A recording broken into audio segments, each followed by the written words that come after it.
it's Robert Dakota of Worldviews Media. I'm here with Freddy Silva.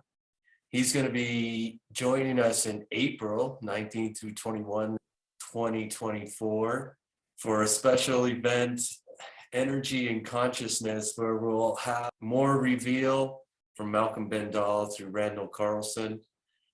And speaking about energy and how it's related to consciousness. And I thought Freddy is like at the top of the line when it comes to breaking down that consciousness interaction that's going on with temples and human beings and the importance of that.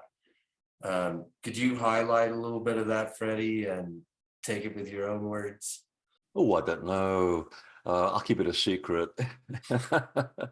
I want to do a presentation on material that I've gathered over the last couple of decades, which really looks at how sacred sites work and what they do for you and to you. We all talk about going to, like Sedona, for example, going to the odd portal and thing and feeling the connection, or as we tend to call it in technical terms, the tingly winglies. And but why do you get the tingly winglies when you go to these sacred places? How do these things work? And before we started building man-made temples around the world, we based our idea on the original landscape temples, which are everywhere. So I want to look at the science behind it and also how these places do what they do to you and why you feel the way you do. So finally sort of making sense of all those things we've been talking around the fireplace for years.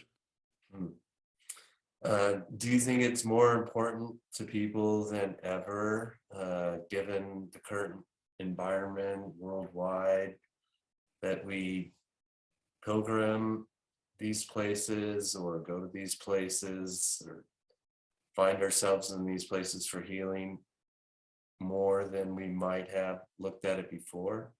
Yeah, I do, because one of the things that stands out like a sore thumb in all this research is that so many man-made temples were built with massive stones. I mean, really cumbersome building material where they could have used smaller things. And it seems to me, as I've traveled around the world, that the idea is that they would make these things last a lifetime and then some, to a point in the future where they foresaw this same crisis that they had 12,000 years ago. And they wanted to let us know, basically as an insurance policy and also as a warning that what we're going to go through 20 centuries later or so, that they went through as well, and somehow they survived it. So I do think that they're there as an insurance policy. I do believe they do incredible things for people. And I'm actually talking from experience as well. I mean, the person that's here right now is not the same that it was 20 years ago, and I'm much better for it.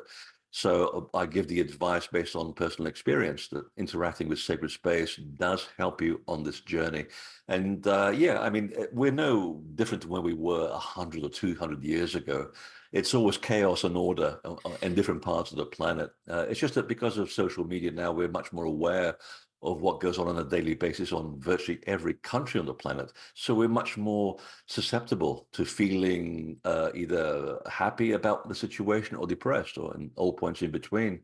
So in that confusion, then we have those stable places in the environment where we can go and seek ourselves and connect with ourselves and the bigger scheme of things. And that's where you find a bit of inner peace.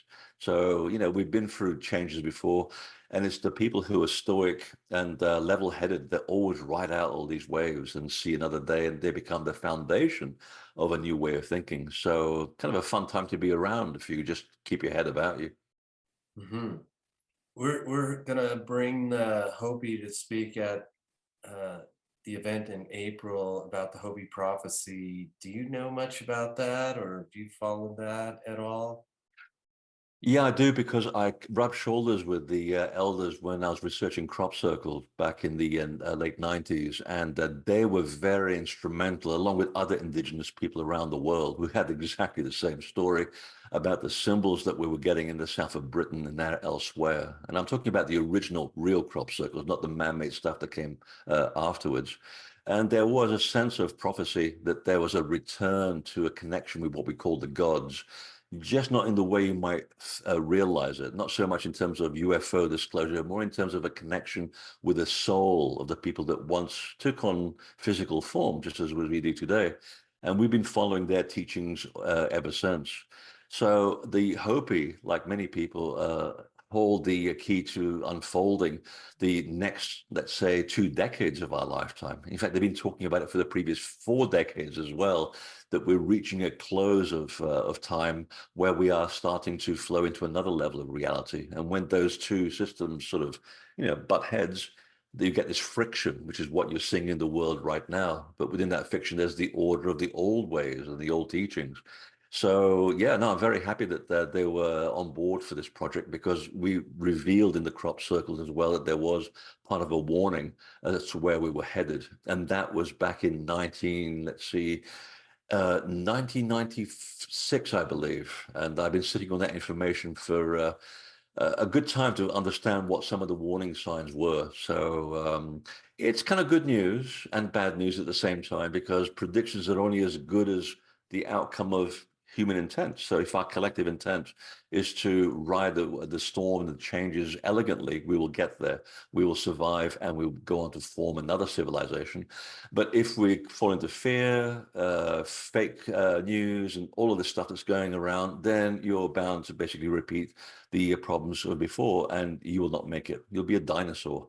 So to have all of this now in front of us at the very moment where we most need it is, I think, sitting on the edge of that cliff and watching and taking a big breath and trusting the process and being part of the process, of course.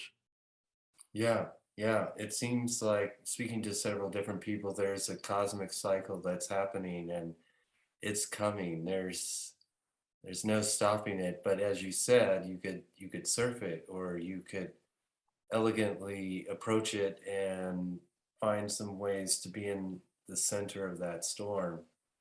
Um, Exactly. And that's been said of every single change for the last 12,000 years of stories that I've heard and read, whether you're in Polynesia, South America, or in Britain. It's the same thing. It's a sort of it's an evolutionary spiral that we're on.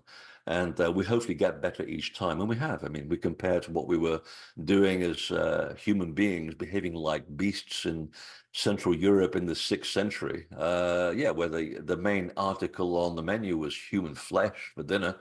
I think we've come a long way. I mean, many states in America have, rights for people who, technically don't fit the norm, as we would say, to include them as people just like us who want exactly the same recognition as anybody else. We're no longer sort of restricting the vote to black people. We've moved on from that. So we make incremental improvements here again. Will it ever be perfect? No. Earth was never meant to be perfect anyway. We've come here as a place to experience experimentation, and we hope to do better than when we started. So by the time you finish your journey, you hope to have improved yourself and kind of leave the place a little bit better around you, a little bit neater when you leave. That's how it's always been. And I take comfort in that, because we chose to be here. We're not here voluntarily at this moment in time. We're here deliberately. So the quicker you understand why you're here and what your purpose is here, then the easier the transition will be for you.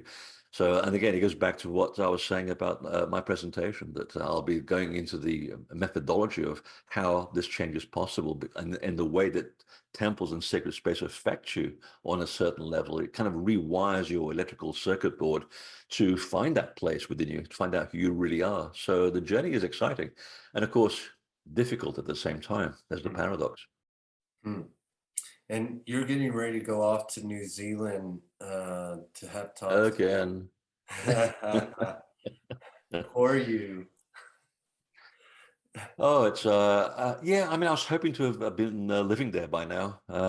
Things didn't go quite the way I'd anticipated, but that's my personal story. So I've been asked to go back again by the Waitaha and other people around the country since we sold out last time. And so for me, it's a great privilege, because I'm not only using my platform to tell the story of a people whose voice has been silenced by political or tribal gain, and be a spokesperson for these people to show that the ancestors were also going around the planet much more than we gave them credit for. So you think of little New Zealand, which is about the size of New England, in the middle of nowhere, being the last place on Earth to be colonized by human beings. Turns out the story is actually quite false. And their ancestors were much more connected to the gods of South America and also Egypt. And there is a lot of Egyptian language in that part of the Pacific, which is so strange. And when you talk to the tribespeople today, they'll say, "Oh God, we were getting around, as easy as you go shopping for a can of baked beans." And they've proved it many times where there's one guy who sailed in a double hull canoe by himself, and in 3 weeks he found his way to New Zealand just by understanding the tides and the way that the currents of the ocean work. That was part of their genius of how to understood how to get from A to B, as well as an understanding of the stars. So without any tricorders, without any cell phones, this guy in a man-made canoe, only about 15 years ago, I believe the journey was made, sails halfway around the Pacific and finds his way safely. So incredible stories. And again, it goes back to understanding what the ancients were up to. Yeah, when you see the Polynesian sails, when I was down in New Zealand, I heard my friends down there tell me about that. And you look at the sails, it's just like Egyptian sails, like the Yeah. upside down sails. And if you look at them, oh yeah, you guys look very similar, you know. And Much more than you think. yeah, And yeah. that was my point for going back to tell the story, which is to focus on my second to last book, The Missing Lands, which goes into the connection between the missing lands of the gods and the fact that all these people were actually connected and they were real physical people, not the way we understand the word God these days. But you find these people in New Zealand and Easter Island called the red people, the red-haired people, the Urukeu, who are the same description as Vitakosha and his shining ones, who are the same description of the Aku Shemsuchor in Egypt. And they connect to the Anunnaki as well. So all of these people, I found out, were all interconnected. And they have these stories in New Zealand and Easter Island that connect the dot that we've been missing all along. So it's a very important part of the world to look for the information or these missing people from whom we've, I say, taken so much, but also borrowed a lot from. Hmm. Yeah. And do you find, since you know a little bit about the Hopi, there's a connection or there's some lap over with the Waitaha and the Maori down there in New Zealand? Yeah, very much so. It's the same. It's very much the same flood story and the same association with Yeah. gods and the transmission of knowledge from the gods to the hunter-gatherers, for lack of a better word. I'm trying to find a better one because they were much more than that. And it was a matter of not superiority, but of sharing information. There was a mutual connection and appreciation, despite the fact that they were a bit different from us. They were called human-like, but not quite human. They were much taller even than me, and I'm 6'5". And they had the elongated skull sometimes. They had either blonde hair with green eyes or red or blonde hair with the blue eyes. And they said they were all lighter skinned. So these are like your prototypical Caucasians before they became Caucasian. But again, it wasn't about a supremacy thing. It was about a relationship. Everybody got along just fine. And the fact that the Anunnaki are involved is as one of the groups of the gods, their name actually exists in the Hopi tradition as the Anunnaki. It's 3 words, and they mean ant, father, home, because they labor, these gods labor like industrious red ants do in real life. And because the ants have a 3-part body, they mimic each of the belt stars of Orion from where originally these people came from. So it's a wonderful description, and it now fuses the Hopi with Polynesia, with Armenia and Egypt as well. So all of this is connected 12,000 years ago. Yeah, and this isn't just something you're conjuring up because I've seen it in Japan, I've heard about it in Yeah, Hawaii. The pictures of the blonde-haired giant in Japan, yeah. Bali. I had some of them in my lecture last year in New Zealand. They were blonde Maoris, and they look much more Caucasian than we are. And they're very Yeah, proud of that heritage. They said, yeah, a long time ago, we succeeded in mating with the gods because there weren't many left either, and there weren't many humans left. So they're very proud of this heritage. And I've also seen some red-haired Maori as well, and very beautiful people, and they got great stories. yeah, yeah. And when I was in Tahiti on Moorea, uh, green eyes, blonde Yeah. hair, 6'7", you know, Tahitian guys. And the woman there said, yeah, Captain Cook found blonde-haired giants on the interior of Tahiti. And I'm like, Yeah, what? I read his ship's doctor's log. It's all there. It's like something like 35% of the people when they found them on the shore were blonde or red-haired and lighter skinned. So yeah, great stories, and I do still feel that the Pacific is kind of the central key to understanding what happened during at the end of the Ice Age. There's so much missing land there, and the first known European to sail there, who was Pedro de Queiroz, a Portuguese man, he wrote down all these stories, and when he took them back to Europe, it was an accepted fact that a long time ago there used to be either a massive continent in the Pacific or bits of a massive continent in the Pacific. And what we see today are the tips of the mountains upon which the lands once stood. And that's what the people living in Tahiti and Polynesia said to Queiroz.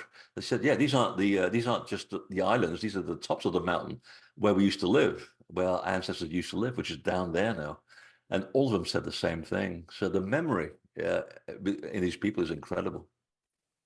Well, and there on the South Island where you're going to be going to or going by, the playground of the gods, is that The white? birthplace of the The gods. birthplace of the gods. Yeah, Okay. we haven't found the playground of the gods yet. Maybe that's another one.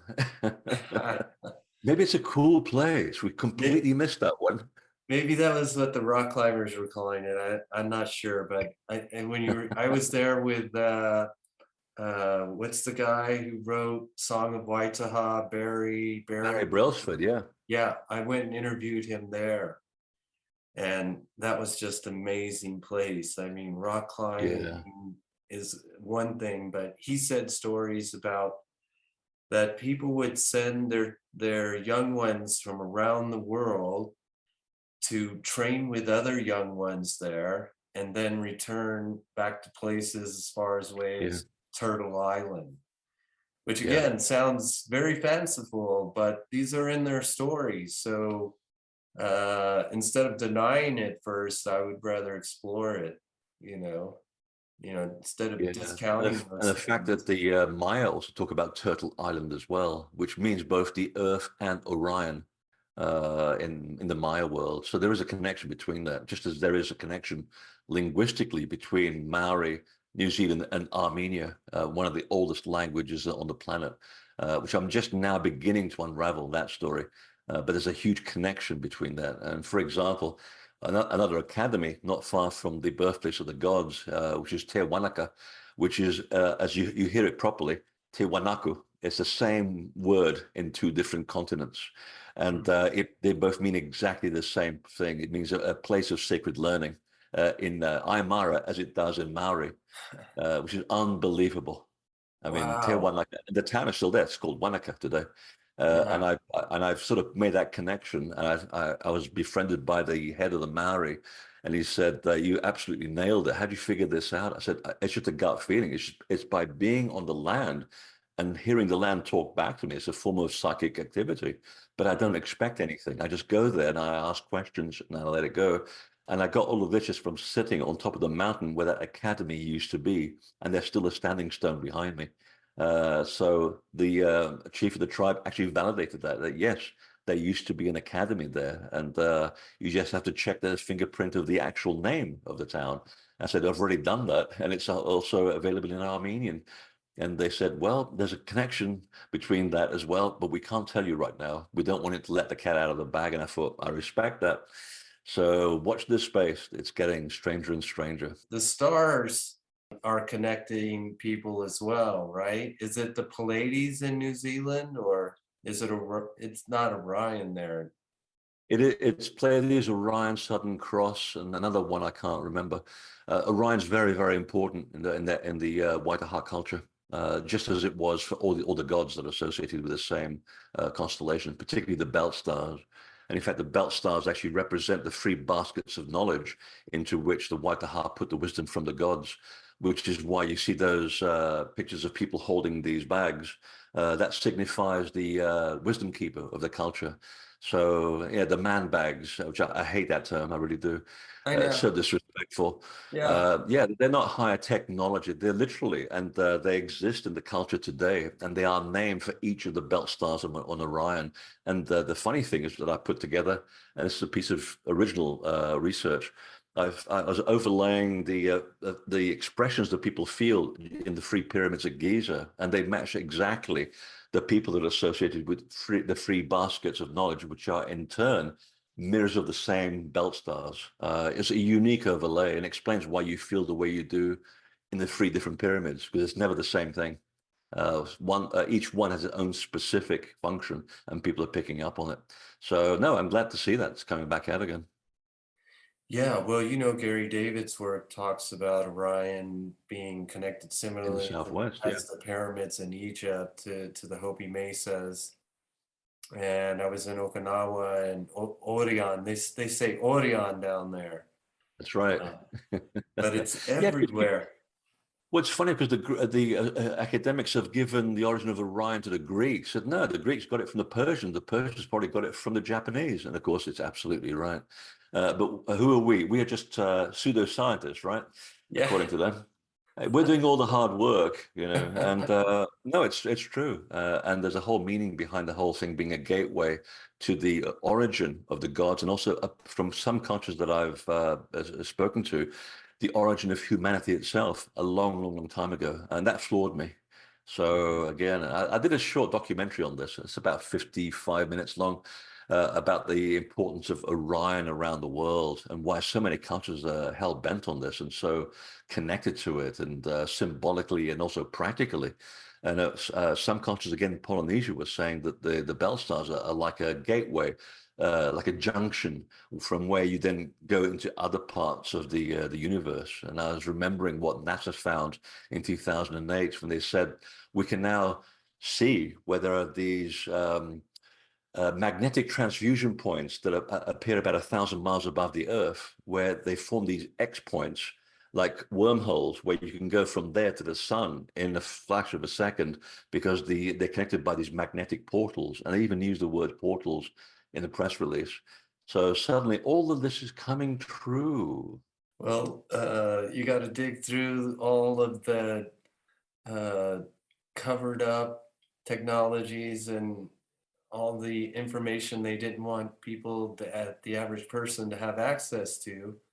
Otherwise, as William Henry says and other people, and as they've been saying for years, and you yourself have said, you could raise your own vibration. You can make yourself more of a powerful human being. All of these abilities are accessible to us, and they've kind of been hidden throughout the millennia. And guys like yourself are slowly peeling back the onion so the general public has access again. And I think that's Yeah.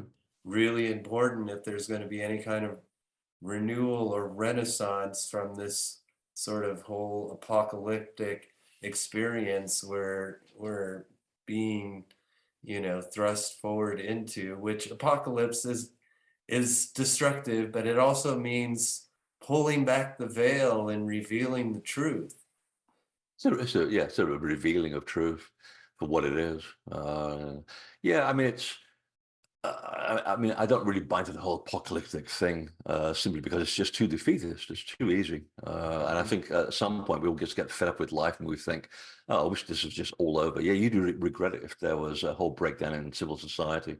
But despite that, if you just compare it to a few hundred years ago, we're actually making huge strides forward. But you just generally never get to hear the good news, not because there's a conspiracy.